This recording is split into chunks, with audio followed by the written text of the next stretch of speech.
It's good to be back. It really is. But welcome, everyone, to the Relay Throw with Andrew Hard back for his last episode. And hopefully not last. Hopefully we'll get you back as a guest. Oh, I will. But, I'll be back. He'll be back. He's always back. He's always back. This ain't for farewell. This is a see you later. But Andrew, you're back. We're back. We have a very special interview in this episode. Probably the most special. And since our last episode, which I can't even remember when that was, probably in the spring sometime, you have moved on. You're out of college. You're a college graduate. So maybe talk about what's going on in your life. How are you doing? Oh, Dan, I'm doing well. First off, let me just tease this interview real quick for our listeners. Yeah. This isn't a diss to Freddie Coleman. This guy is literally the biggest interview we've ever done. No diss to Freddie. He'll be back.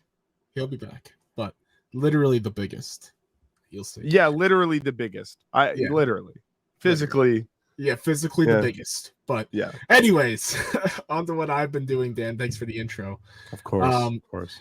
I've moved on from Marist, even though I'm still local. I'll come by. I'll visit you, Dan. Don't worry. Of course. I'll troll you. But you better. but I've moved on. I started working in the MLB Network. Yes. Down in New Jersey. Yep. Huge news for this program. Oh yeah, big for the Relay Throw. Relay Throw is 1-for-1 on graduating members to MLB Network. So. Oh yeah, we'll see. We're looking to go 2 for 2. Dan. Hopefully 2 for 2. Well, we'll see. But yeah. So far so good. There's a lot of center field guys who are at MLB. Yes. Shout out Jared. Center field bond. Shout out Jared. Shout out our former director of social media. Shout out Ricardo, former deputy editor-in-chief. Shout out to Kevin Shin, former baseball beat writer. Shout out to even James Haug. Who real time is at MLB. And of course, Connor Kirkpat, Willie Keffer-Levine, Will Barnett, all these center field guys who are at MLB. There's a lot. But it's kind of crazy. It is kind of crazy. But I've started out logging there. Hopefully move up soon. And yeah, it's been a lot of fun. Yeah, I think for me, a sophomore. Oh my God, I'm a junior now. That's first off, that's weird being a junior here, and you guys not being here. But even it's still September, you got to get used to it. Yeah, for sure. But oh my God, I'm exhausted. But second off, it is really cool to see that everyone that put in the work is getting rewarded for it. You put in a lot of work as managing editor. I can already see that with Luke, just the jobs that he's doing now that I have a little bit of access to. What you did should not go without mention. That is a lot of stress and communicating with the athletic department, and that they are also constantly busy. So it's cool to see everyone who what they did here now in a different field of work, and doing what they love, which is hopefully working for a big media company like MLB Network. So I appreciate that, Dan. No, it really. I'm glad you're able to see the pain of the managing editor now. Oh man, from a different point of view. It's like, honestly, like I tell this to Luke, I'm like, I might have an easier job. I think I do have an easier job just because I'm putting in, I get the fun part. I get to talk to all the youngins and make sure they're in the right direction. Meanwhile, Luke's jotting down who he needs to talk to in his book, like when, where, why, how, everything. And it's important. I have to go back and look at my iPhone notes just to see how many I made just for that job. But no, honestly, it was very rewarding. I'm so glad I did it. Yeah. It helped me get to where I am now. And hey, couldn't ask for much better. Am I right? Yeah, man. I mean, that year was a blast. We could reminisce all we want on that year. It is the weird thing is we can kind of talk about transition of roles and stuff. It is weird. I definitely have to be a little more organized now than I used to. Way more organized than I used to, and Luke has kind of helped me with that too. He's already a very organized person. I'm sure you were too. Real quick, I don't think our listeners know this. Yeah. You are now the editor-in-chief of Center Field. Oh, yeah. By the way, I mean, whoever's listening probably is in the loop, but yeah, I guess official announcement. I am the editor-in-chief this year. It's so deserving. It's a wild ride. Actually, I have a paper somewhere at the Circle. The Circle paper came out today, with my article on the back. It says editor-in-chief, which is cool. Yeah, it's pretty crazy. I think from freshman year, I that was something like I wanted to do. I didn't know like who else would be writing, and I don't know. A lot of good stories just kept falling into my lap, and I think writing wise, I kept growing. And then I took news editing in the sophomore year, fall semester, and I was like, this is these are good skills to learn, and I think I've applied everything. And now where I'm at, it's weird telling people what to do sometimes.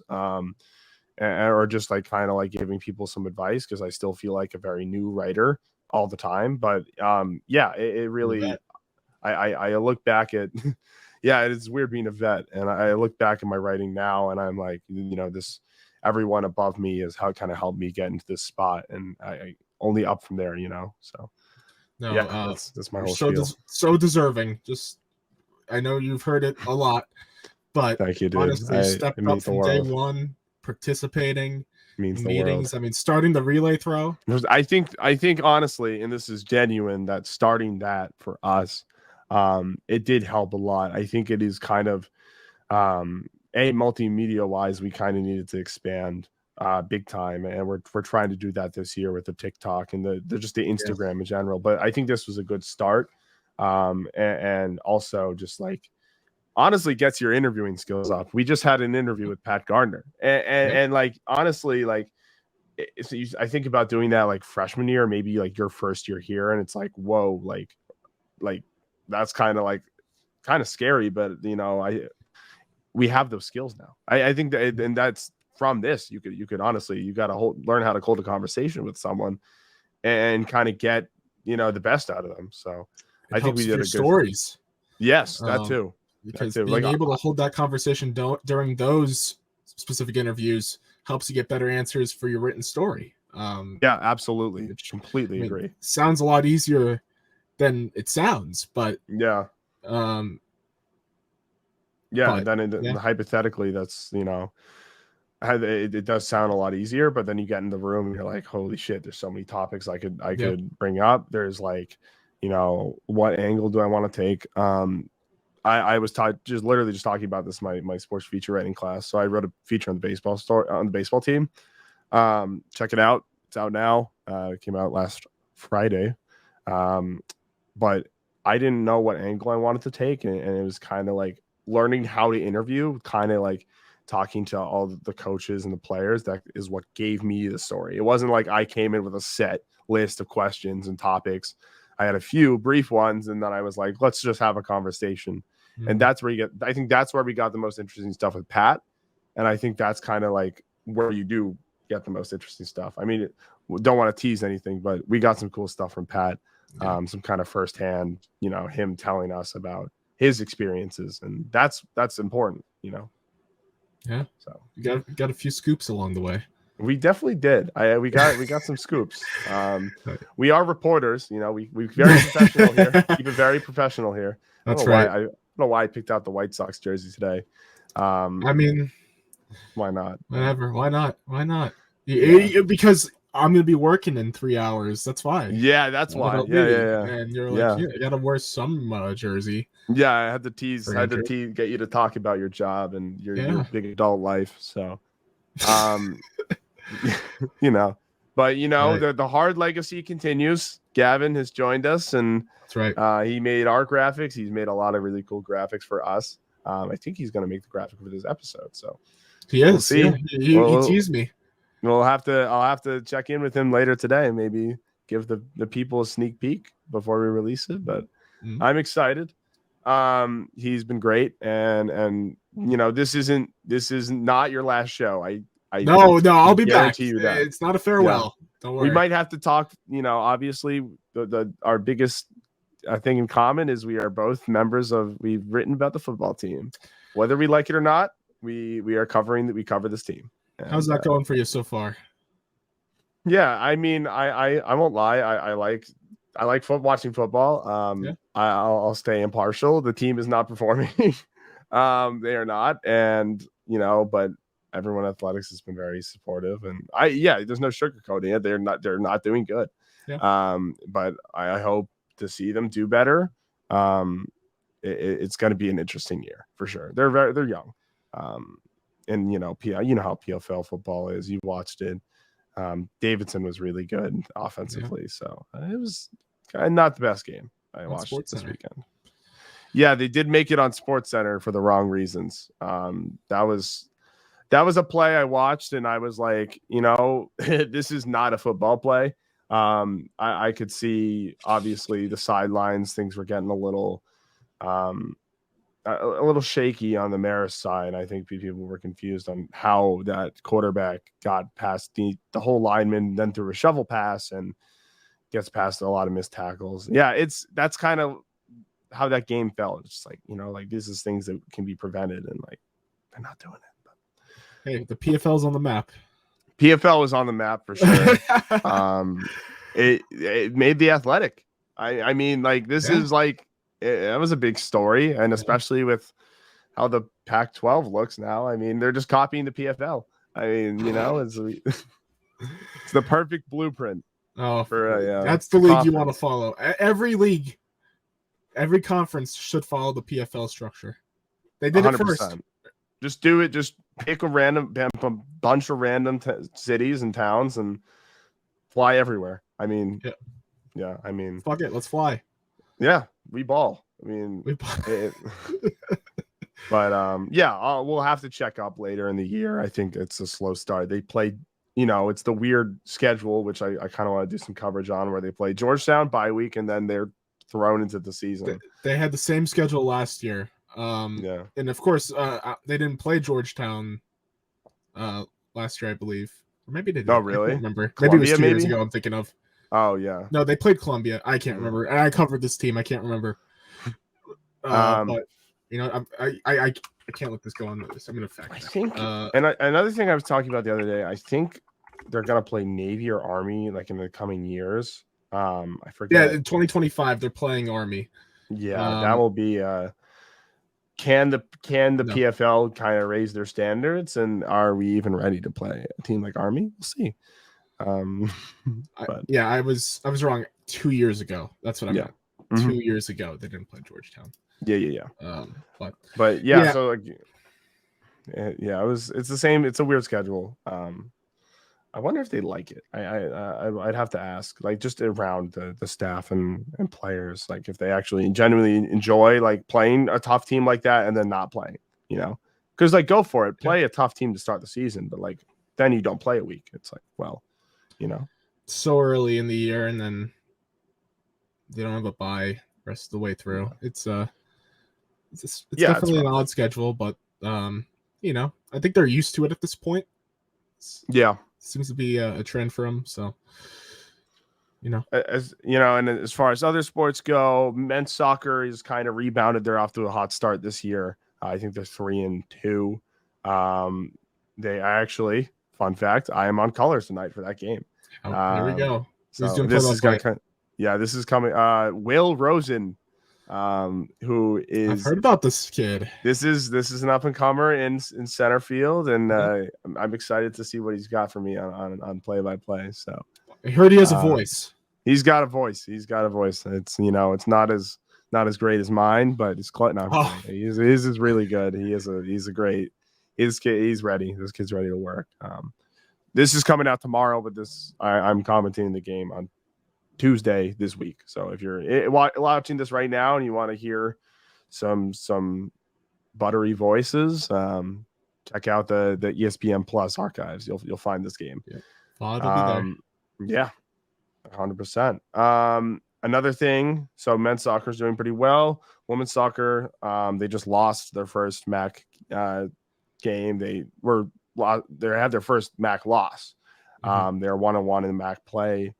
And then volleyball, they actually crushed it the other day to start their MAC season. So MAC play is kind of underway.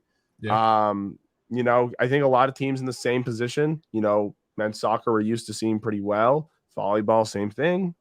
Football, again, a tough start to the season.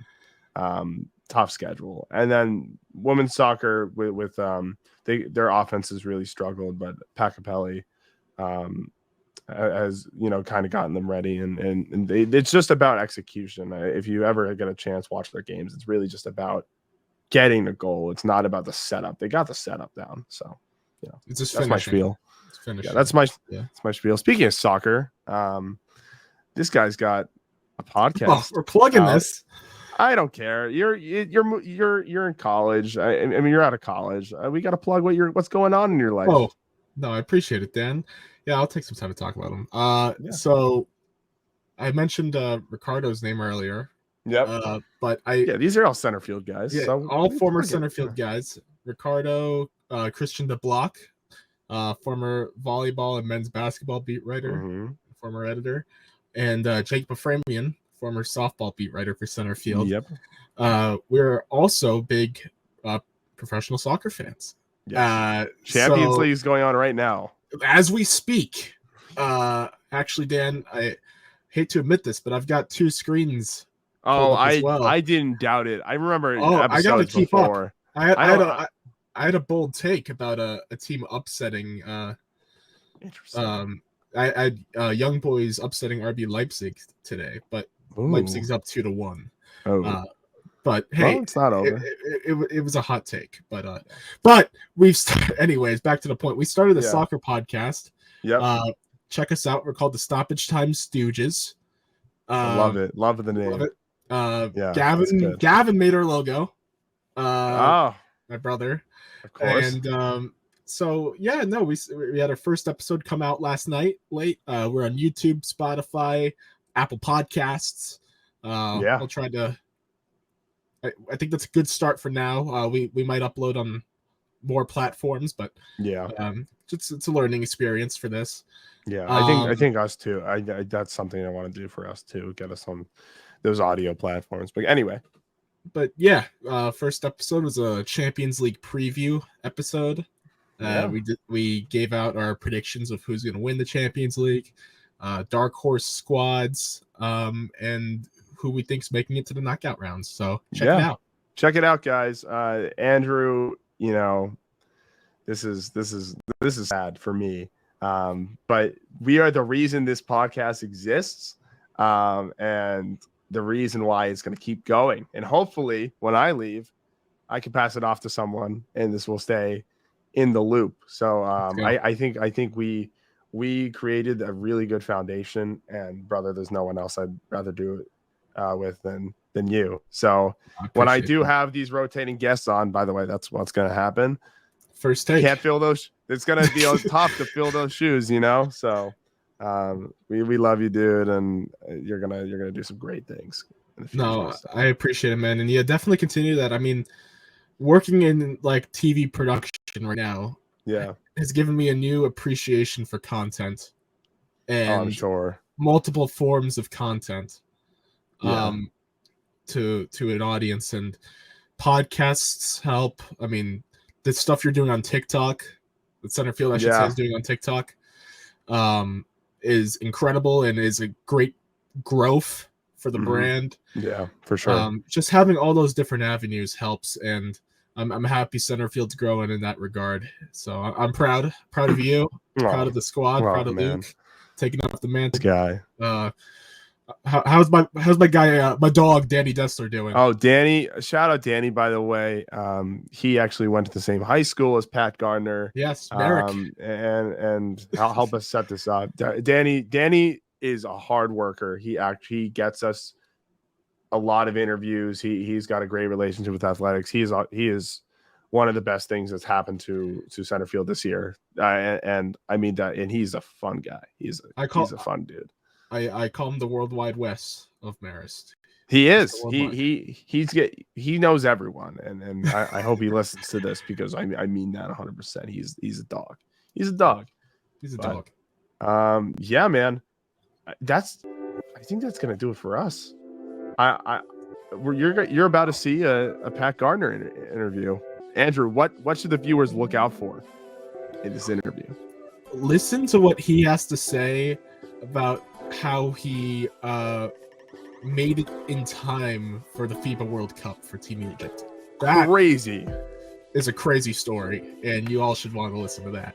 I think that was my favorite, like the realities of just like being a college graduate and like, oh, I'm gonna hop on a plane now. So not even that, I mean, get citizenship, all that crazy stuff. Yeah, but stick around. The Pat interview's coming up. Andrew, as always, thank you. And this ain't the end.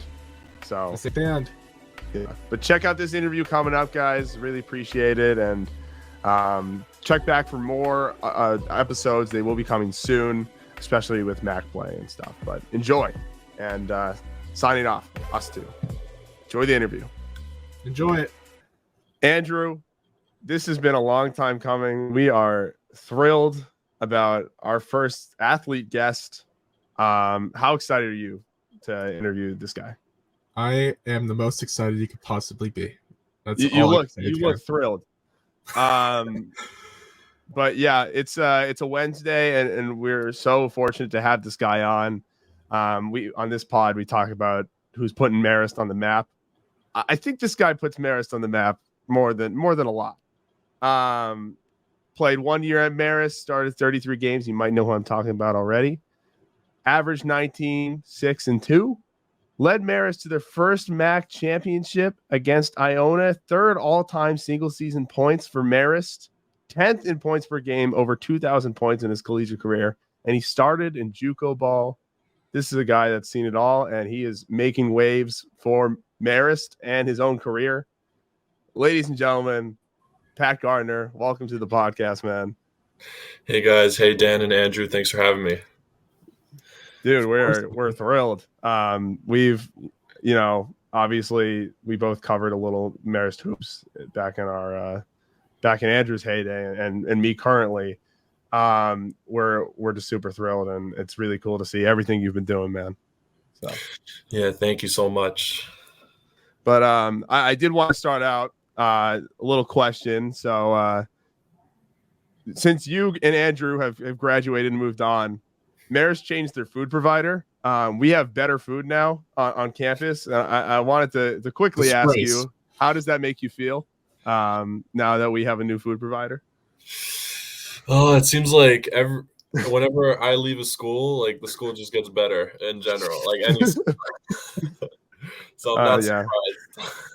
Yeah, it's it's definitely an upgrade. I actually, this is side, but I had some run-ins with Sodexo myself, but we don't get into that. But yeah, everywhere on campus it's improved. Like they were just like, yeah, we'll change it all. So it's been really nice, and it's probably because you left. So.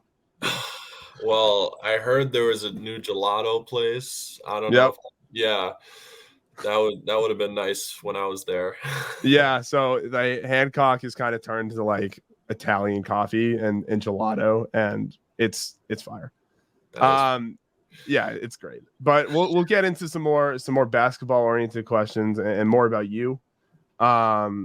It's been a wild ride, I'm sure, for you this past few months, and I think the first question is how hard has the adjustment been to life after college?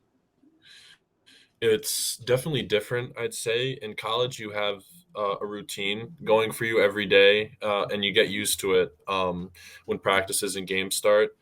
But I think the hardest thing is just trying to make your own routine when things are constantly changing. When I was doing NBA workouts and stuff, it was hard to come up with the routine because you're always on the road in a new place. But it's just kind of making a checklist of the basic things you need to do, like get into the gym maybe a few times a week, 5 times a week, or getting, good food to eat or so. Just the basics, or else, that's kind of the best you could do. Yeah, Finding a for good sure. routine. Pat, you mentioned the pre-draft process. Talk to me about like the day in the life of Patrick Gardner during that pre-draft workout process, going from team to team. Talk to me about that. Yeah, I mean, it was an amazing few weeks, month there. Just being able to, like, an actual NBA team flying you out is just so crazy to me. I'll never get used to that, I feel like. But just the day in the life. Well, they fly you out. You spend the night at a hotel the night before, and then at these workouts they get your measurements and they test you. They ask you some questions about your injury history, and then you get to playing. So that usually lasts probably 3 hours in the day, from when you enter the facility, and then they feed you, and then you get to keep whatever gear they give you, and then they send you back to the airport and you go to the next team. Yeah. So what teams, remind me? Obviously, I've seen on Instagram. What teams did you work out for before summer ball?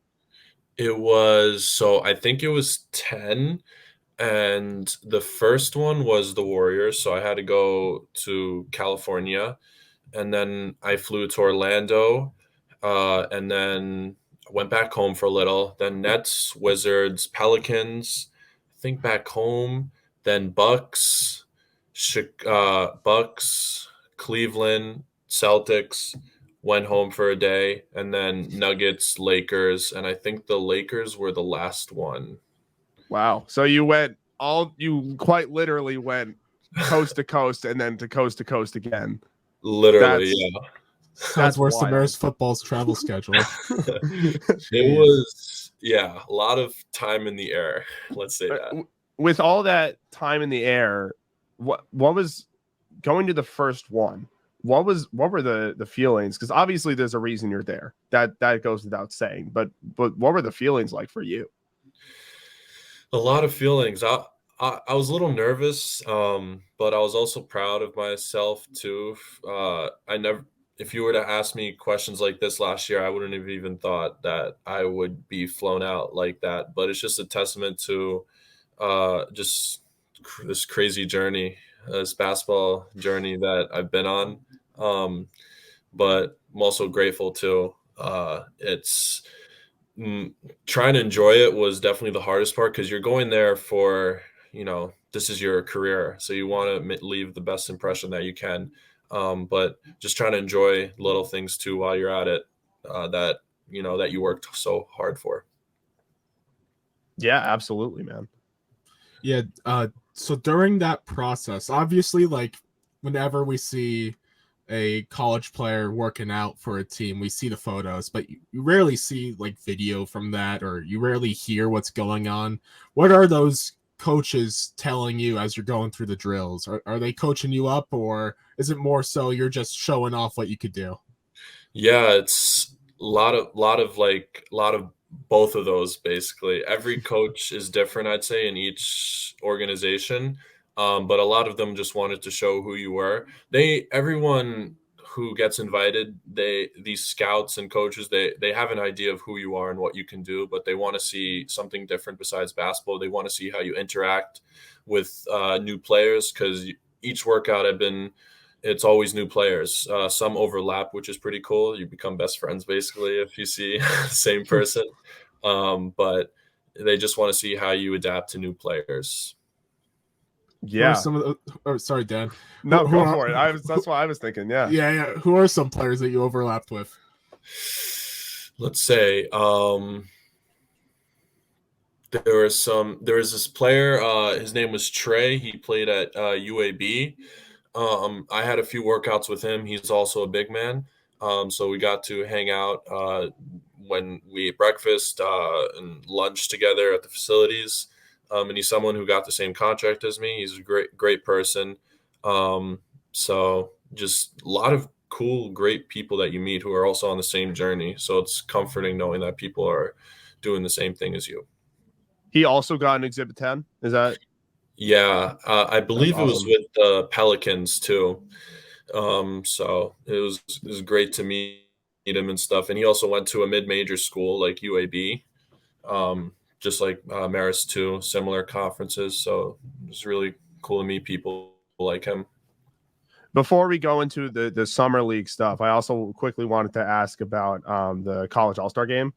That must have been a really cool experience because not only are you playing with other mid-majors, you're playing with players that from higher major schools. So maybe talk about that experience. Yeah. First activity or event that happened after the Marist basketball season, because I didn't do any workouts yet. And it was just like a first taste of what it was like to play against high level players like that. But it was just a great experience. I was coached by coach of Texas, Buzz Williams, A&M. right? Yeah, Buzz Williams. I knew it was Williams, but so many names, it's hard to remember. Oh my God, I can't even imagine. Yeah. Yeah, so just kind of being a sponge and soaking everything in and learning, because these guys know what they're doing. So it's just about learning and trying to gain them. Trying to like enjoy it the most. So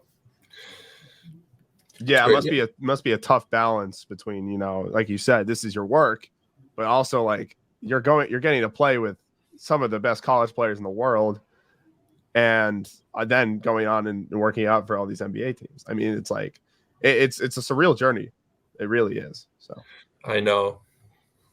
Yeah. Now, Pat, before we get into summer league, I want to hear about draft night. And of course, you didn't get drafted, but you did get a call later from the Miami Heat. Tell us about like your initial feelings that night. Talk about that phone call. What happened? So my agent, who I signed with after the season, he hosted a party, a draft night party for also the other three clients he signed who are similar positions with me, a little bit older. And it was just a night to celebrate our accomplishments. I obviously, you always want to be drafted, but everyone's journey is different. And I had a understanding of that, my name was probably not going to be called. And my agent told me that. And he said, that doesn't mean that you're never going to make the NBA. You're not going to have a good career. He just said, tonight's going to be some other person, basketball player's night, and your night will come. But he also said there will be good news at the end of the night. So just enjoy the night. Don't worry about being drafted. And also, I wanted to celebrate the other players who could have been drafted too, because we all work hard and everyone deserves to celebrate when good things happen to them. I think because you never know when they're going to happen next. So it's good to celebrate what you have in the moment. But when the call finally happened, it was the draft night ended. I think there were only 58 picks instead of 60. Knew that I wasn't getting drafted, so I wasn't that disappointed because, coming with a mindset, you don't want to be too disappointed. But he told me, I said, George is his name. Hey, George, I'm going to get going, but thanks for a great night. He's like, no, wait. I have some good news for you. Stay. So he just said, after a few minutes, I waited. He's like, here, he handed me a Heat hat. He's like, hey, he just signed you to, I just signed for you to go to the Miami Heat. And it was a great opportunity, he said, because they're very selective with their summer league. So I was just very happy that night on the train going home with my family. My dad and brother were very proud. Sorry, that was my sister. Just a very, very good night, I'd say. My family was very proud for me. I was very grateful that I was able to get something like that.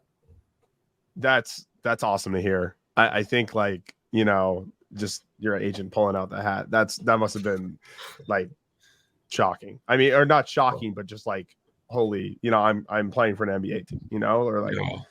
But I did want to ask, so you signed the contract, and then suddenly you got to go to Miami, and it's like how fast did everything happen? So basically, it wasn't as fast as I thought it would be. I didn't go to Miami at all. They sent me to Sacramento after like a week or something. And because they competed in the California Classic games, and I got to meet the staff there, and all the players that who are in similar positions trying to prove themselves too. But Eric Spoelstra did not coach the team. It was Karan Butler, which is still crazy. Like he Yeah. was, so that's little by little as days went on, I got to meet more people and everything. So that it was just surreal. So a little bit, let's go on after Summer League. The Heat didn't end up signing you to a training camp deal, but the Brooklyn Nets did. Talk about that a little bit. How did that happen? Yeah, so even when the Heat signed me to a summer league, I never worked out with them. So I guess they kind of knew me in general, and they had some players that they wanted to sign for summer league. But after summer league, you're kind of wondering what happens now. With a player like me, I wasn't drafted, so everything's still up in the air, which is a good thing, and also, could be a little anxious, anxious ridden when you don't have a team yet. But my agent, he was always in communication with teams. He told me like the good thing about him is he doesn't sugarcoat anything. So when he tells me a team is interested, it means they're actually interested. So I don't have to have high hopes and then be let down, which is good. Um, but he told me the Warriors were interested in me for an Exhibit 10 or possible two-way, but I would have to wait until September and work out with some players. That I would have done whatever it takes to do that. But then the next thing he told me a few days later, the Nets are really interested in you to offer you an Exhibit 10 contract this week. And it was like, wow, I live in Long Island. This would be great. I was just like, no way, no way. And then after that, he just told me, look, they offered you the full Exhibit 10 contract. Do you want to? I think it would be a great opportunity, but do you want to take it? I said, yeah, I want to take it. So that's kind of where it went from there. And once I was able to sign, I found out the news when I was in Europe preparing for the FIBA World Cup with Egypt. It was right when I got off the plane in Slovenia. So it was such good news that I was able to just focus on the World Cup and, not worry about what my next thing's going to be. Anyway, just an unbelievable experience. You have multiple teams interested in you. And then the FIBA comes around, and I was honestly, I had no idea you were going to play for Team Egypt, and it was awesome to see. So, but obviously that doesn't just happen overnight. So maybe talk about that process. Yeah, so it was always my dream to kind of play for Egypt. Half Egyptian and my mom is Egyptian, even though there's American flag here. I'm also American too, but it was something that's always been a dream of mine, and I'm trying to think. So the reason I got my foot in the door was someone I played at St. Michael's.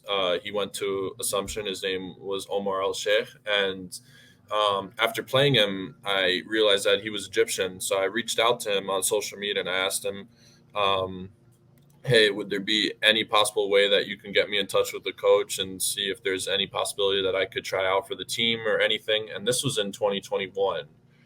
And then, he said, okay. So after like a year, I think the coach reached out to me and said, we're interested in, but nothing really solidified. And then kind of fast forward now after the Mara season, I told my agent, is there anything that you could do to kind of allow me to play for this team, get my foot in the door even more? So he worked that out. He was constantly talking with the federation of basketball there in Egypt and the coach. And then finally the coach said that, you're on the team, like welcome. And but we have to get your paperwork done. I had to apply for citizenship, and that was a long process Wow. too when I was in Egypt. So you're a dual citizen now. Yeah, dual citizen. My passport expires in a year though, so I have to renew it. But the fact that I got it was just a crazy, I, crazy thing to happen. And yeah, so, go for it. sorry. So once again, what was that time frame from you getting the passport to actually being able to compete in the World Cup? Like, was it a span of a few months or? I got the passport like a week before we went, or a few days before we went to the Philippines. Wow! Oh Wow! my goodness, that's like the turnaround. And this was a long time coming too. Like you knew, like I didn't know like this is something you wanted to do like for forever. That's awesome. I And didn't think it was like possible, so it's yeah, crazy. yeah, and obviously Team USA would have been lucky to have you, but I Maybe one of both. it's They needed something. size.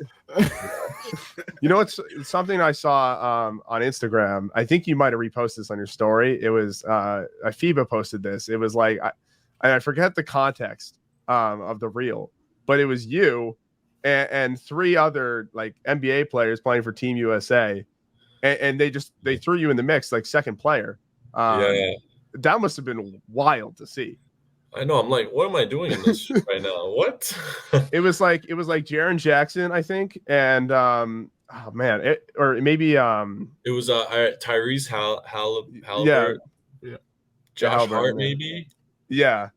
Forgot I the. and I think I saw it on FIBA's story first, and it was like, oh my god, that's Pat.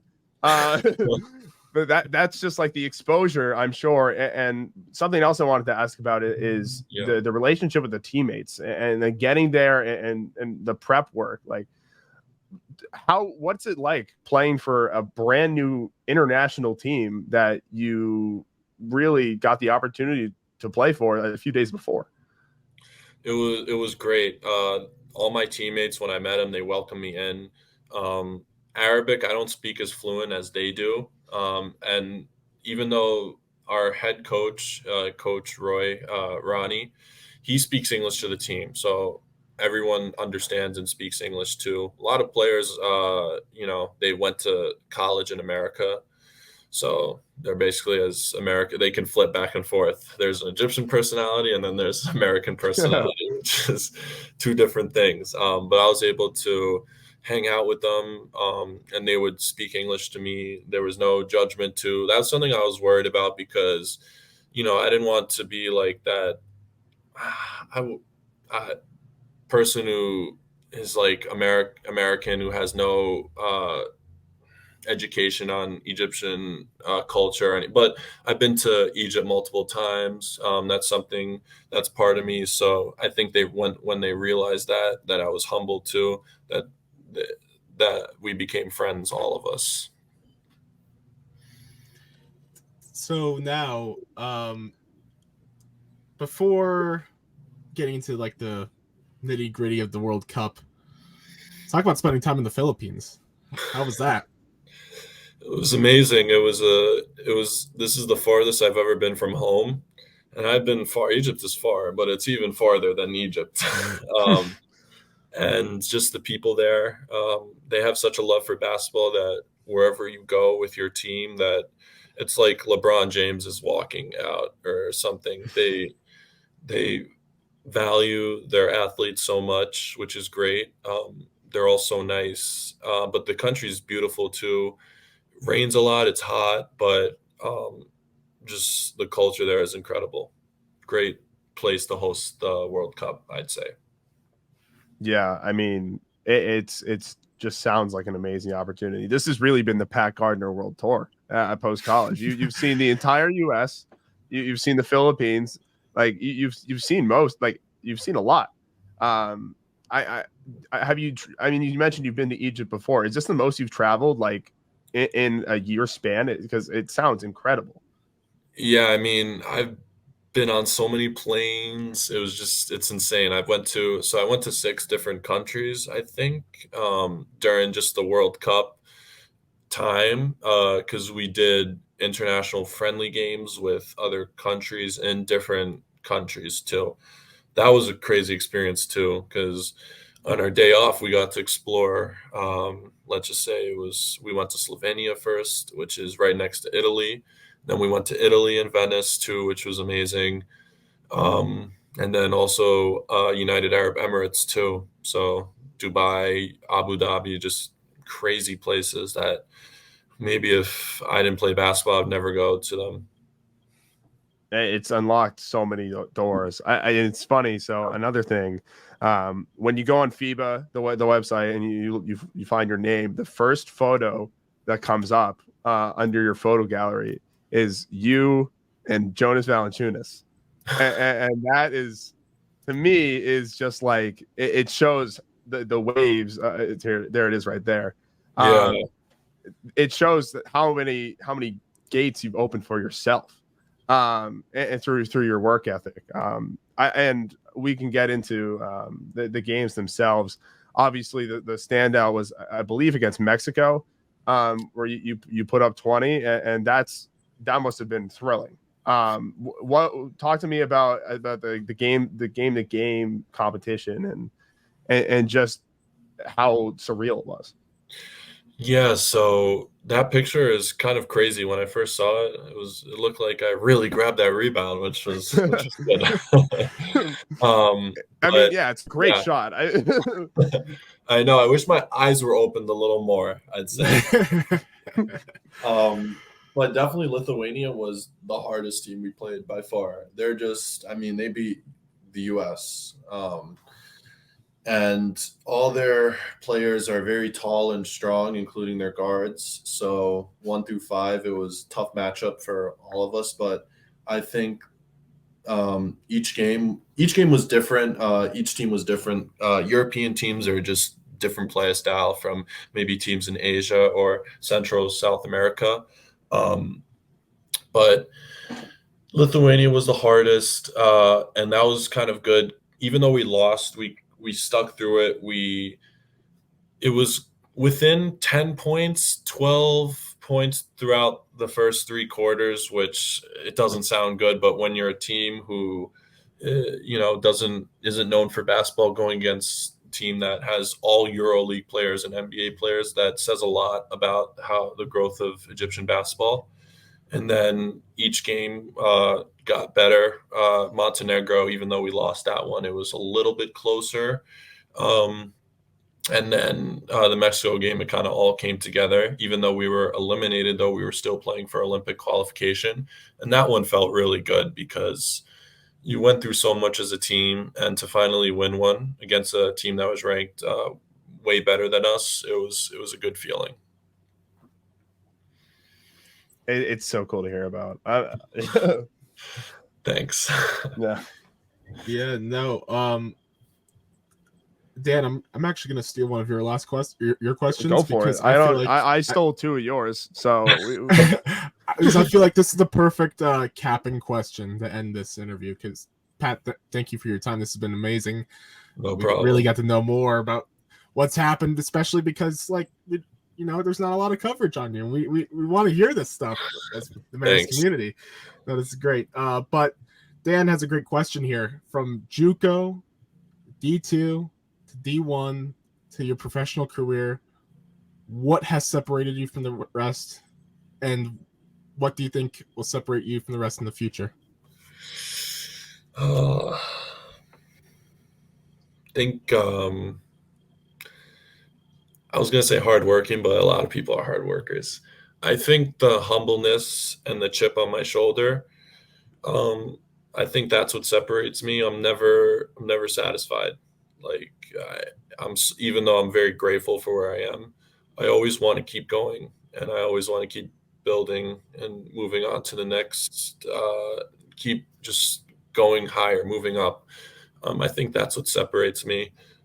Never satisfied, but always grateful for everything that's happened to me. So that's kind of it. Just being humble too. Even when I'm with, my family and my girlfriend or friends, I forget that I play basketball too. And I think that's a good thing.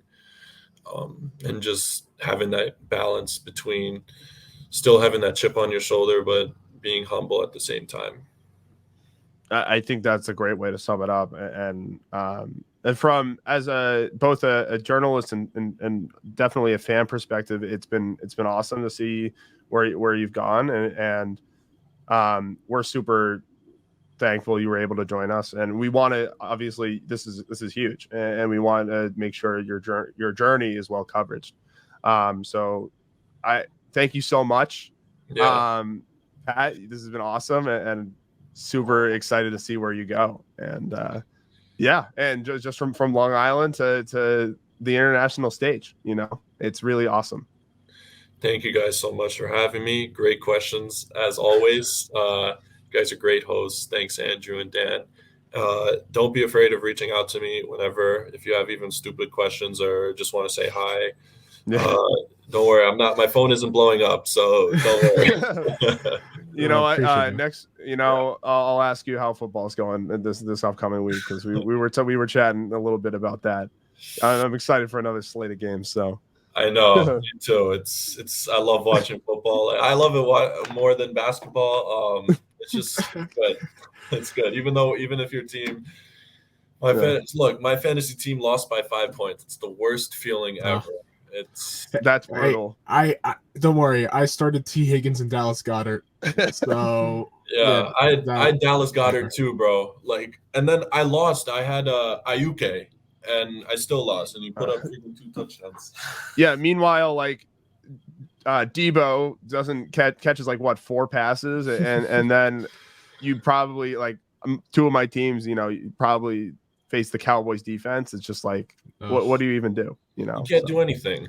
Yeah. You can't do anything, but it's okay. There's always next week, and week 1 means nothing. That's right. That's right. Week 1 means the winner's mindset. I think I lost 2 out of the 5, or no, 3 of the 5 doesn't mean anything. Doesn't mean anything, because when you win the next week, it's like nothing ever happened. Unfazed. Unfazed. On to the next one, always. Yeah.